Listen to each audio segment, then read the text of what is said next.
This graph shows the decline in ovarian reserve or egg numbers over the course of a woman's life. The graph on the vertical axis shows the number of primordial follicles, and that's an early storage form of an egg on the vertical axis. And then woman's age is shown on the bottom axis. And as you can see, by the time you're born, the number of eggs you have is reduced to 1 to 2 million. We're continually losing eggs throughout the course of our life through a process called atresia, and we're losing more than just the one egg that we ovulate per month. By puberty, there's only around 300 to 500,000 eggs left. There's a rapid decline in egg numbers from age 37 years old and until there's barely 1,000 eggs left around the natural age of menopause, which is 51 years old.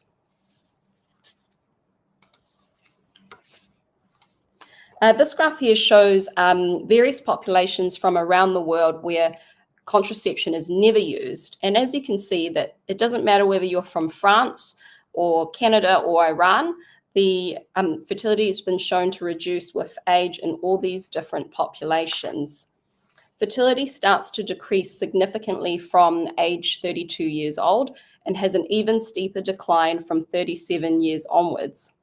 This reduction in female fertility with age is in part reflects the significantly reducing supply of eggs, but egg supply is only one of the issues. So eggs have to undergo a special type of cell division called meiosis before they are ready for fertilization. Meiosis ensures that each egg has exactly half the number of chromosomes needed to create a baby, and the sperm will contribute the other half. As a woman becomes older, their eggs age too, and the process of completing meiosis becomes less reliable.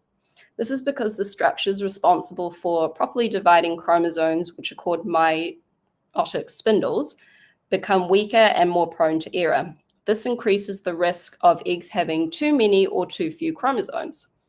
This means that an embryo that results from this abnormal egg will also have an abnormal of chromosomes, and this is called aneuploidy. Aneuploidy is responsible for the reduction in natural fertility with age, the increased risk of having a miscarriage, conditions such as Down syndrome, Patau, and Edwards syndrome, and a reduction in the success of fertility treatment. This graph is from a recent study in Denmark that followed a very large number of pregnant women until the end of their pregnancies. As you can see, the rates of certain types of aneuploidy, such as Down syndrome, started to increase significantly from 35 years of age exponentially. Women aged 35 to 39 years old had a 4-fold risk of aneuploidy compared to women in their 20s, and this risk becomes 16-fold when women are aged 40 to 44. The risk of miscarriage begins to climb from 35 years of age and becomes as high as 50% in the 40 to 44-year-old age group. And so I thought it was important to discuss 2 screening tests that we provide in New Zealand to be able to detect aneuploidy in pregnancy. So the first one I wanted to talk about was called a maternal serum screen, or the MSS1 test. This is a government-funded test that combines the results of a blood test and a special ultrasound scan called a nuchal translucency scan, and estimates your chance of having a pregnancy affected by a chromosomal abnormality. And it's available to all pregnant women at no cost. The second test is called a non-invasive prenatal test, or a NIT test. This is an unfunded test that costs between $500 to $600. It's a more accurate blood test that also screens for your chance of having a chromosomal abnormality, but it's important to know both of these tests are called a screening test, not a diagnostic test. And so further invasive tests such as an amniocentesis or chorionic villus sampling is required in order to confirm a diagnosis of a aneuploidy or chromosomal abnormality. So, as Maylee already explained, what we see as women get older is that each month there is a decreased chance of pregnancy month on month. with advancing age. So this is a graph that tells us about your chances of pregnancy each month that you're trying. And then if you see at the age of 22 there, you've got about a 1 in 4 chance of pregnancy each month. And by the time you hit your sort of mid-40s, the chance is almost 0, unfortunately. So you can see that there's a sort of gentle decline and then a more steep decline in your mid-30s. So this is why it's a good idea to be thinking about starting your family earlier if possible.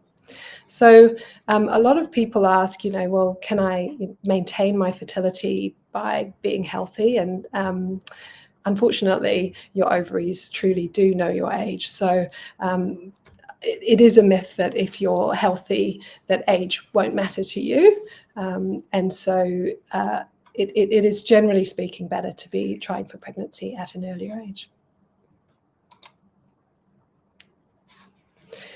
So this is probably a little bit small to be seen on some of your smaller screens you're looking at. Apologies for that, but we'll try and get the link available for anyone watching this at a later date. So this is a useful counselling tool that I use often when I'm seeing couples who've been trying for pregnancy for at least a year. And it's based on a study in the Netherlands and looking at natural or chances of natural conception over the course of the following year at the time that we're evaluating the couple. So I thought this was a useful bit of information for people who are trying for pregnancy naturally.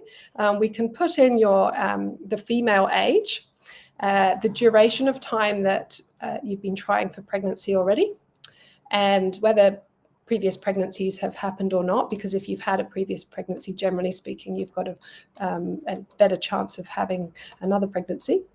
And we do, for this tool, need to know the male partner's semen analysis test, so the percentage of progressively motile sperm. So this is just to illustrate for a 30-year-old who's been trying for a year with a partner who has a normal semen analysis, that they still have a 34% chance over the next year of having an ongoing pregnancy. So I think on the one hand, this can be quite reassuring, because even if you've been trying for a year, and you've had some tests to confirm that you've got patent fallopian tubes and that you're ovulating and so on, but that you still do have about a 1 in 3 chance of having an ongoing pregnancy.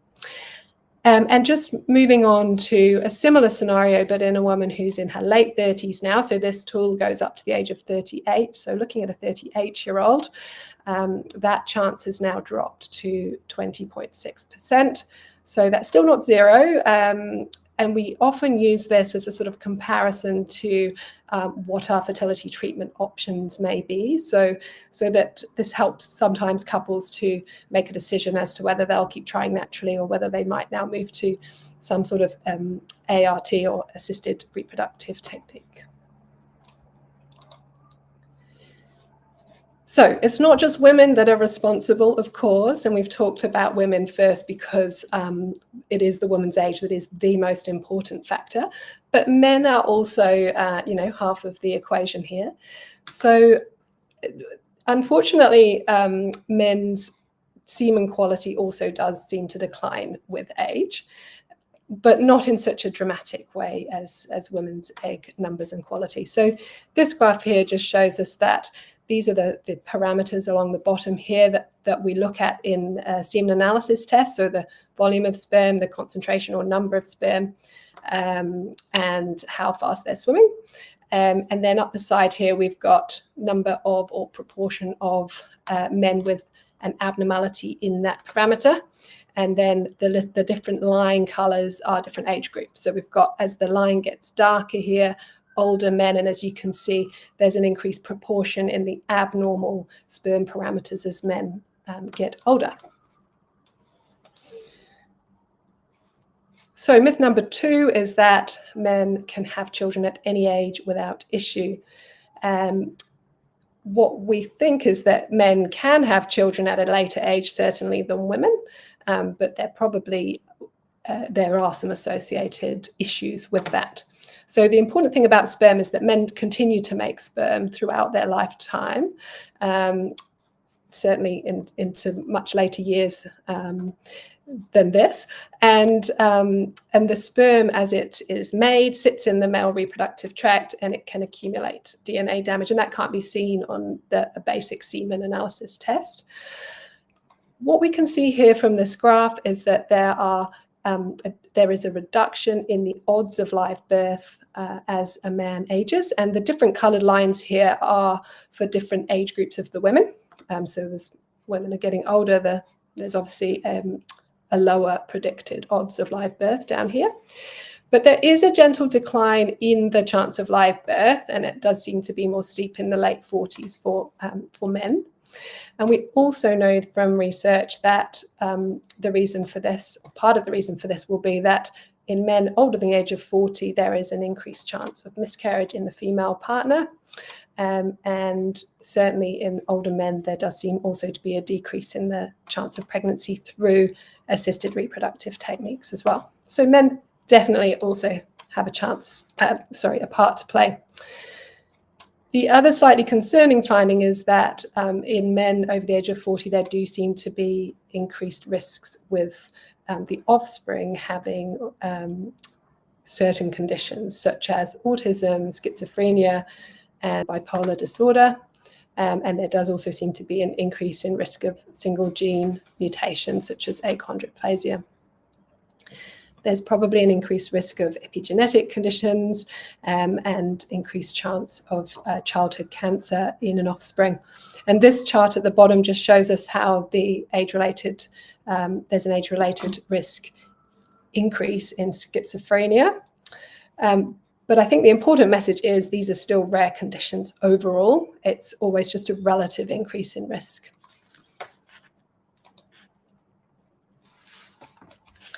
It will probably surprise a lot of you to know how early a couple needs to start in order to try and conceive, or start trying to conceive in order to have the number of children that they'd like. So when considering when to start, you and your partner need to consider the number of children you want, how much certainty you want around having that number of children, and your willingness or ability to use IVF to achieve that family. So example they have here today is if you'd like a 90% chance of having 2 children, a couple would need to start trying to conceive when the female is 27 years old. And even if you were to have the assistance of IVF, the age at which that couple would need to start to have a 90% chance of 2 children is still 31 years old in the female. As you can see from the graph running along this side here, the more children that a couple would like to have, the earlier a couple will need to start trying, as represented by the curve shifting from the right towards the left. So the Australian and New Zealand Reproduction Database, also known as ANZARD, collects data on all the IVF cycles done between our 2 countries. And this table comes from their most recent report and shows the success rates of IVF cycles by female age. If I draw your eyes down to this section, this is looking at the live birth per initiated cycle, IVF cycle, and is including a freeze-all cycle, which is where no embryos are transferred during that cycle. So in cycles initiated in women aged 30 to 34, there's a 24.8% live birth rate, and this reduces to 5.3% if the woman is aged 40 to 44. And if you look down here, the live birth rate per embryo transfer also significantly decreases from 37.6% for women aged 30 to 34 to 10.7% for women aged 40 to 44. So as you can see, even IVF cannot overcome all the barriers associated with age-related infertility. So myth number 3 is that you can always get pregnant with IVF. From the data in the ANZARD database, there's a tool that's come out of it called Your IVF Success, and this has been created to help clinicians counsel couples about their chances of success with IVF.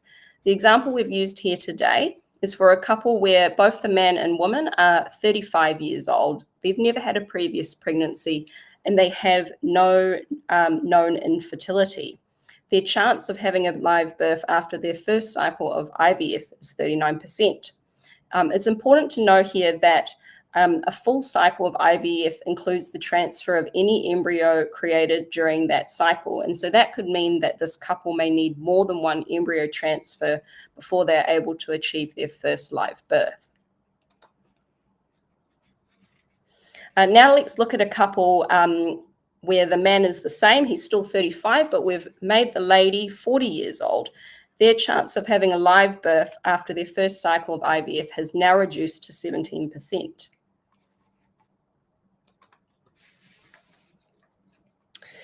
So anti-Müllerian hormones. So we thought this was a really important test to talk about because we get asked about it often by patients and by other doctors, particularly in general practice. So this is sort of commonly ordered by GPs and often at the request of their patient and commonly ordered by fertility doctors. It is produced by, it's a hormone that floats around in the bloodstream that's produced by the small follicles in the ovaries. Hence, it estimates the ovarian reserve or the number of eggs remaining in the ovaries. This is influenced by age because, as we've seen before, the number of eggs in the ovaries does decrease with advancing age. It is altered by hormonal contraceptives. So if, for example, you're taking the pill, that will suppress your AMH level and you won't have such an accurate result. It is used in diagnosis of polycystic ovary syndrome because women with PCOS will have a high AMH level often, not always.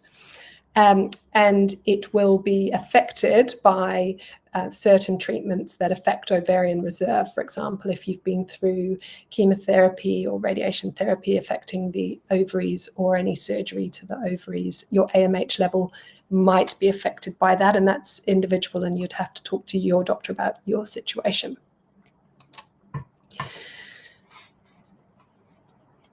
So we use the AMH level to predict response to the ovarian stimulation drugs that we use for IVF or for egg freezing.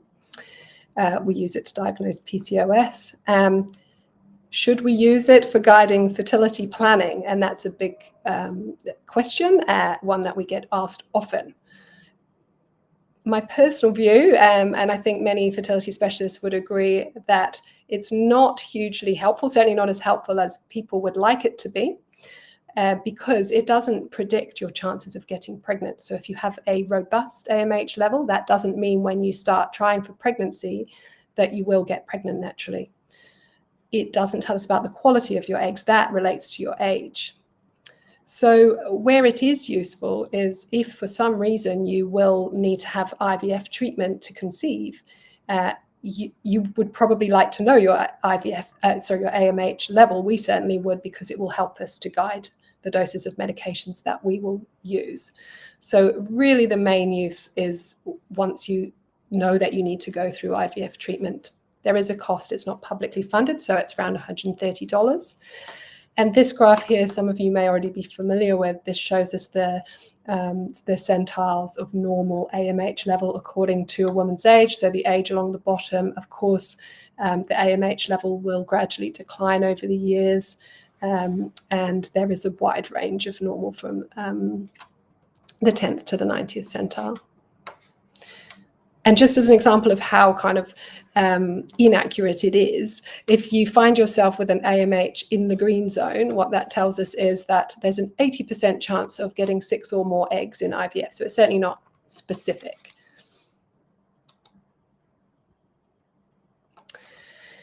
Another question that we are asked more and more commonly is, should I freeze my eggs? And this is a very personal decision. Why might people freeze their eggs?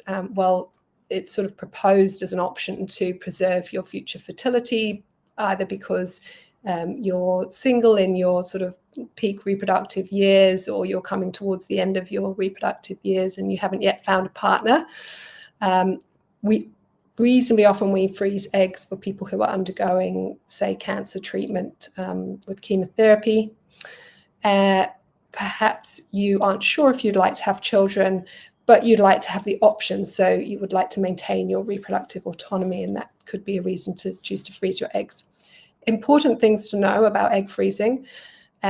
First of all, there's a 10-year storage limit on eggs and sperm and embryos in New Zealand. So there is a sort of balance between freezing them too early and not using them in that 10 years, or freezing them later and not having good quality eggs.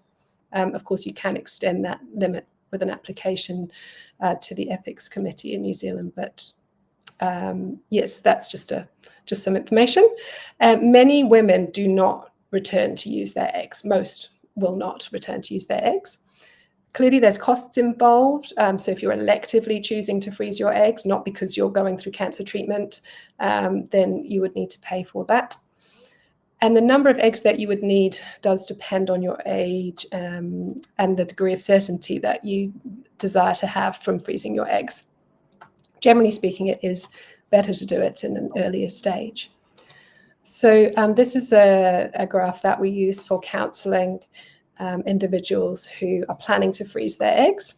So on the lower axis here, we have the number of eggs that you would need to freeze to achieve on the y-axis the probability of having at least one live birth using your frozen eggs, and the different coloured lines are different ages. So if we take, for example, a person who's 35 years or less, if they would like to have a 90% chance of having a baby from their frozen eggs, then they would need to freeze around 20 eggs. But if we have a 37-year-old, that number would increase to kind of 33, 34. And obviously, as you get older, you're going to need more and more eggs, and there will come an age where you probably won't ever achieve a 90%, certainly won't achieve a 90% chance. And as an alternative to having your own eggs, because perhaps you didn't know you could freeze your eggs, or you didn't have the funds to freeze your eggs, or you weren't sure if you wanted to have children, and here you find yourself in the position where pregnancy isn't happening naturally for you, or you've tried fertility treatments and they're not working either, then there is the option of using donated eggs. So this is generally most commonly used for women with a low ovarian reserve or a lower egg quality due to either age or medical condition. In New Zealand, egg donation must be altruistic, so donors cannot receive any payment, but they can be reimbursed for their expenses. There's not, in general terms, an egg bank. Individual clinics may have some donors on their books who are willing to donate to unnamed individuals, but on the whole, if you would like to use donated eggs, you usually need to find that donor yourself. And then the egg donor would need to go through ovarian stimulation and an egg collection procedure. And then, of course, the intended mother has the embryo transfer and carries the pregnancy. And we've looked at these results before. So this is your IVF success predictor. And we've popped in here a 40-year-old lady who's using a 35-year-old egg donor. And that just shows us that, in general, there's going to be about the same chance of pregnancy as a 35-year-old woman using her own eggs. So you pretty much change your chance of pregnancy back to what it would be at that age yourself.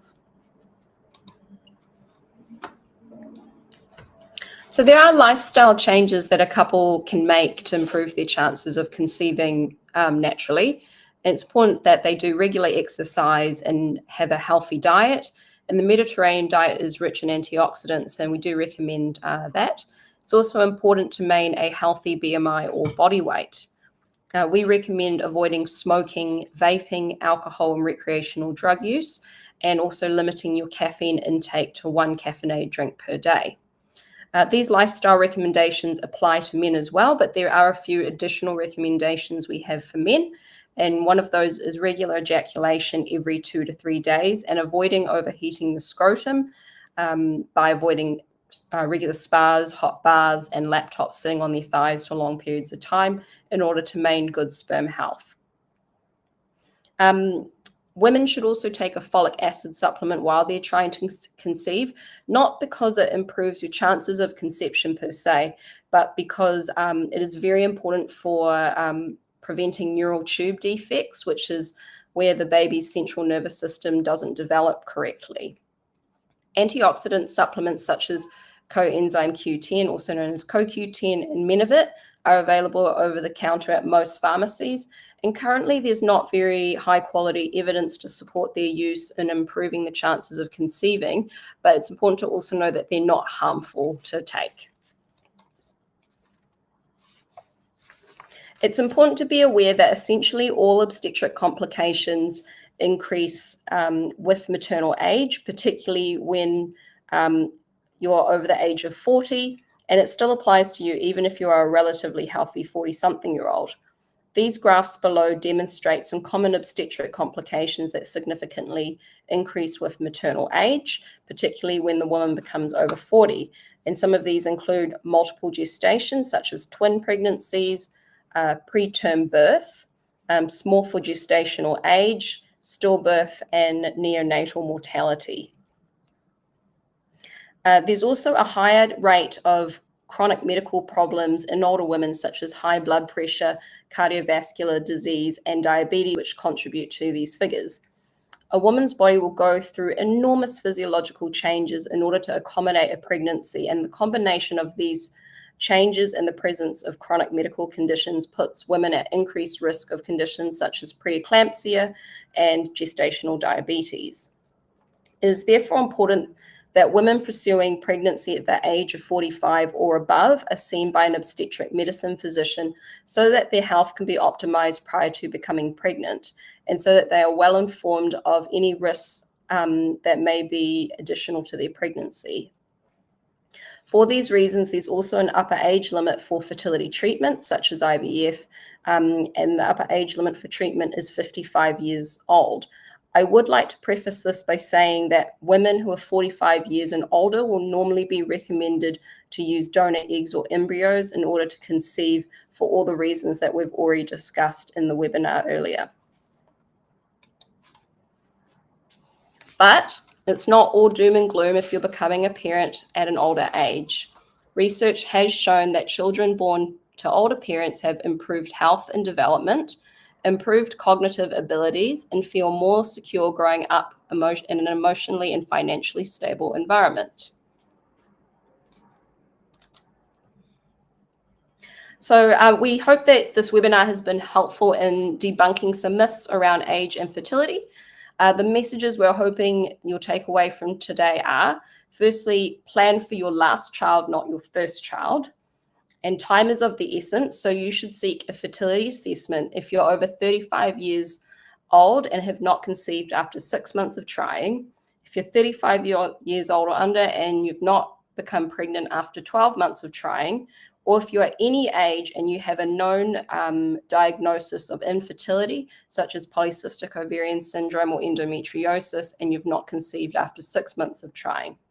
And if you're thinking about egg freezing, it's ideal to do it in your early to mid-30s if you're able.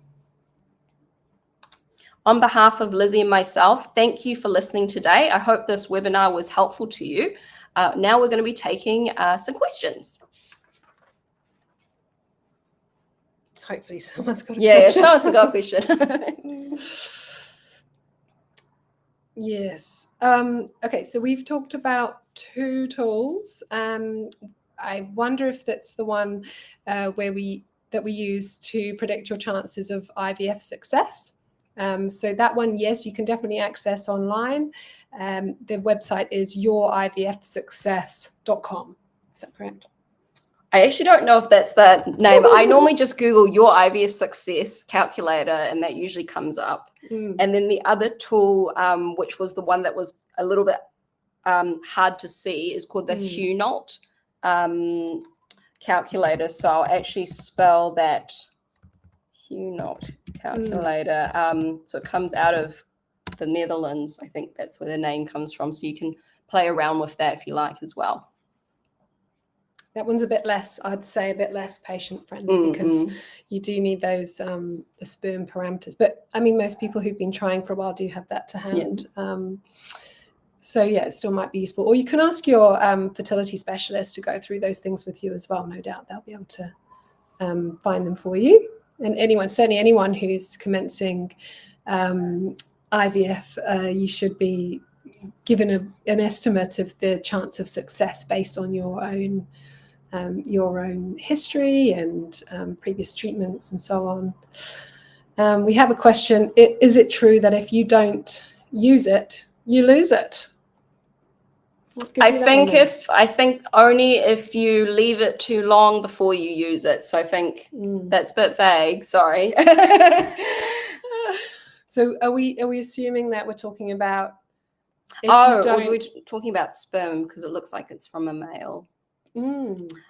Well, that's a good question. So we do give, as I said earlier, we do give the advice that you do need to have regular ejaculation, and we normally recommend for couples actively trying to conceive to not leave it or have abstinence for longer than a week, because actually it's been shown that sperm seem to get lazy for some reason when they're left for too long. So in that sense, yes. And they're sitting in the male reproductive tract, getting a bit hot and DNA damaged. And so you want frequent ejaculation for sure. So I guess we didn't really talk about that. Like if you're trying for pregnancy naturally, what is your best approach? So regular intercourse, at least alternate days in the lead up to ovulation, and just beyond is your best approach. And particularly, I'm a big advocate for those period tracking apps. There are paid ones. So I know people love Flow, but I think that's a paid app. But there's also quite a few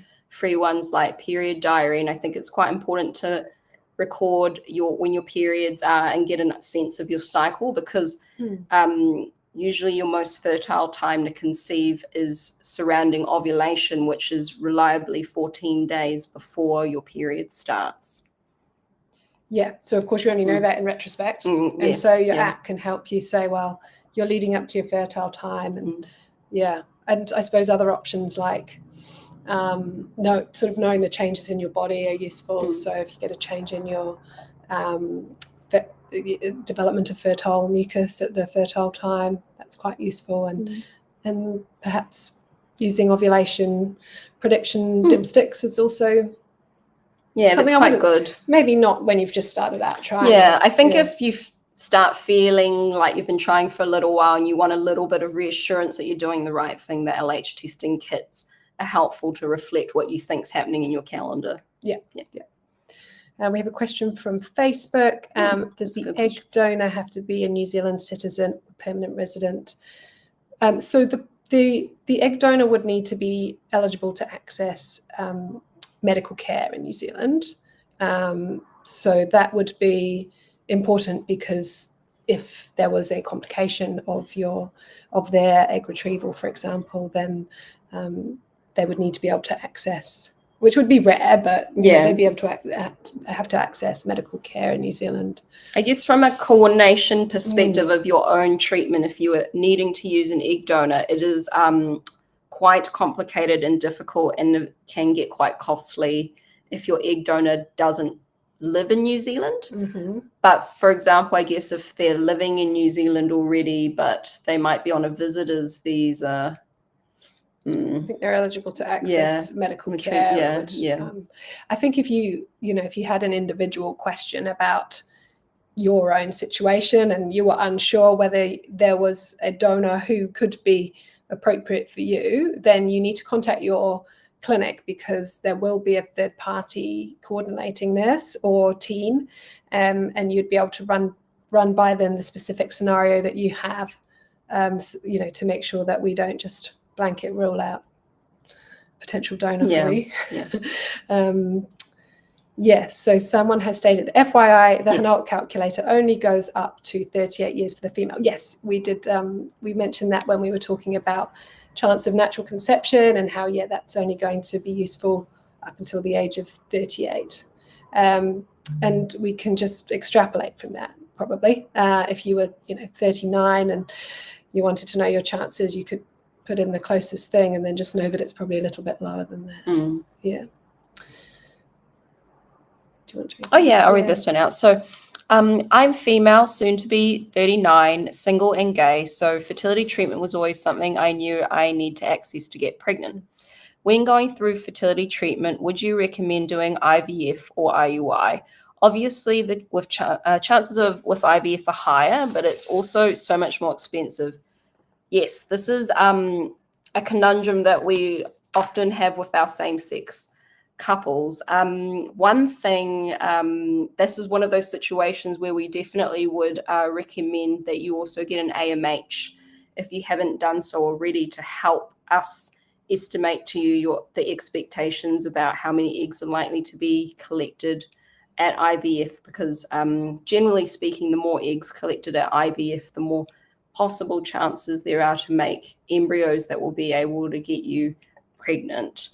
At 39 years old, just off the top of my head, chances, it's getting close. With IUI, it's getting sort of close to the... Look, it's difficult because, you know, if you haven't tested your fertility before because you haven't yet tried to get pregnant, then it's very difficult to know when you do try how easy that's going to be. So I do think that in any kind of individual scenario, it is really important to see a fertility specialist to talk through your case.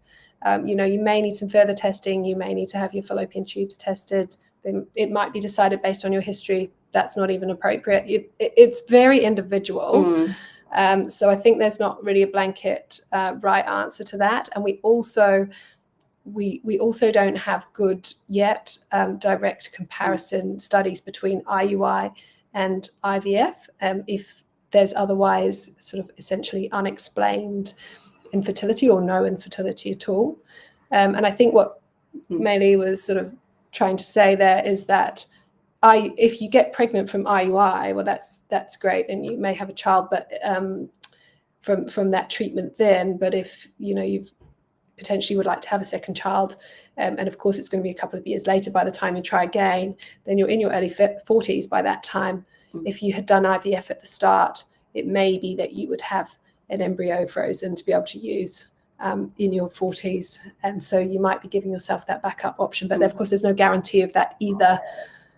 So I guess that's my roundabout way of saying you need to have a talk with a fertility specialist. Yes. So this one's from Facebook. I'm 43 with PCOS and high AMH. Is that providing a false sense of security? So that's a really good question. So your AMH level has told you that you've got a lot of eggs remaining, and what is important is the quality of each of those eggs. So I'm not sure if you were watching at the beginning of our webinar, but you could always go back later and have a look. And we shared some data on chance of pregnancy with each month with advancing age and risk of egg aneuploidy and embryo aneuploidy, or abnormal number of chromosomes, and hence potentially risk of miscarriage and so on. So your egg quality is down to your age, not reflected in your AMH level. What it can mean is that if you've got a high AMH and you went through a process of IVF, you might get lots of eggs, but not. It might be that not a lot of those eggs would go on to develop into good quality embryos, or indeed implant and lead to pregnancy. So really what the AMH is telling us is your egg numbers and your likely response to IVF treatment, but not your chances of pregnancy or having a baby. Hopefully that sort of answers that question. I think that one's for you. Yeah, okay. I keep hearing that McDonald's fries after an IVF procedure helps with success. Is this just a myth, or is there more to this? I actually was asked this earlier this week, and I was trying to rationalize this as well. And we've heard this a few times from different patients. I think I would definitely say that it's very unlikely that the McDonald's fries are going to be helpful, but whether it's because when people feel that they're feeling a little hopeless and they go and have some McDonald's fries, and it makes them feel better, and maybe there's some association there. Placebo. And yeah, it's a little placebo, but it was always going to work out. Hard to know, very hard to know, but I would say that there's definitely no randomized controlled trials done on McDonald's fries after IVF to confirm whether it's actually helpful. But I guess, tricky thing, can I say that McDonald's fries is harmful? I wouldn't say they're the best for your health, But I think sometimes you need to treat yourself, especially after an IVF procedure. So I don't think we can just bar McDonald's fries after IVF. Or any fries, really. I mean, I quite enjoy some. You probably have earned them at least as a one-off, notwithstanding our previous advice about diet and so on. So I think McDonald's probably could afford to do that study, or at least fund it for somebody to do it. But I don't They'll have to declare a conflict of interest. I'm not sure we're going to encourage that. But I mean, on that note, there are a lot of things out there that are recommended. So when you are in that situation, you've gone through absolutely everything to get to this stage, and now you're just absolutely desperate for it to work out. You'll do anything, and so you're vulnerable to what is recommended by maybe individuals who've had it work for themselves, or maybe big American corporations trying to sell their fast food to you. So it is important to be critical of the recommendations that are given to you. And again, this is where your fertility clinic nurses, specialists, embryologists, the whole team are usually very well informed with the evidence to support you. So ask those questions, because that's what we're all there for. You don't have to do the research yourself, because we have done it for you. Also, it's very hard if you've not had, I guess, a background where you've been taught how to break down research to know if it's good quality or not, because honestly, anybody can publish anything online, and you can make information look nice and use the right vocab and lingo and say it was published in something, but there's a reason why, for example, there's rankings on different types of scientific journals, because there's excellent scientific journals, and then they're not very good and not scientifically robust journals, but they'll still publish things. So that's a good chunk of our job, is we're having to look through all that stuff and figure out what is good evidence to recommend treatments and what isn't. Yeah, and we spend quite a bit of time trying to create useful information to share with our clients, and handouts with relevant recommendations. A whole book is written for our clinic, for our clients to read about IVF, and we spend a lot of time on those things. So we'd love you to read that and join us in believing in good research.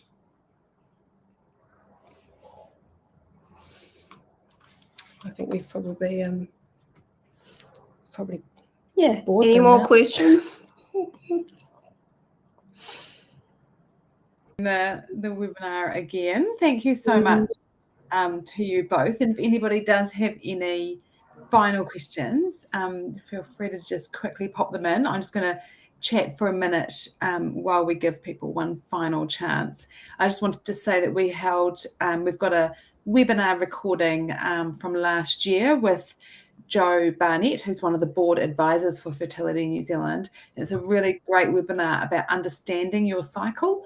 It's called Let's Talk About Sex, and I thought I knew quite a lot, but I learned heaps from this webinar as well. So I would definitely recommend going back. It's on the Fertility New Zealand website. If you need any help finding it, just contact us on our 0800 number or on info@fertilitynz.org.nz, and we can send you the link. It's a really, really good webinar, just going back to really great information about understanding your cycle, specifically around conceiving as well, and knowing your fertility time and all that good stuff. So I don't think any more questions have come through. So I just wanted to thank you again both so much, Maylee and Lizzie, for your presentation tonight. That was so valuable and so interesting. And I hope that all of you out there have found that just as insightful and valuable as well. Thank you for joining us tonight, this evening. And please do, like I said, contact our helpline, info@fertilitynz.org.nz, or 0800 333 306 if you have any questions about watching this. It's our our helpline is open Monday to Friday, 9 till 2:30. And if we're not able to respond at the time, we'll get back to you as soon as we can. And do make sure to follow us online and keep up to date with our webinar series. Also, all the details are on our website and social media pages, and also in our newsletter for members. The next one's happening on the 20th of May, and it is on male factor infertility with Dr. Amir Zarabi, consultant at Repromed. He's the only urologist in New Zealand specialising in male fertility and microsurgery. So really interesting topic for next month. And on our website with our webinars, there's a huge range. So go back and have a look, loads of topics like this one's recorded this evening. There's heaps that we've done previously that could be really useful for you in your situation. So thank you so much for joining us tonight. Thank you again to Maylee and Lizzie. Have a good evening, everyone. Ka kite. Ka kite.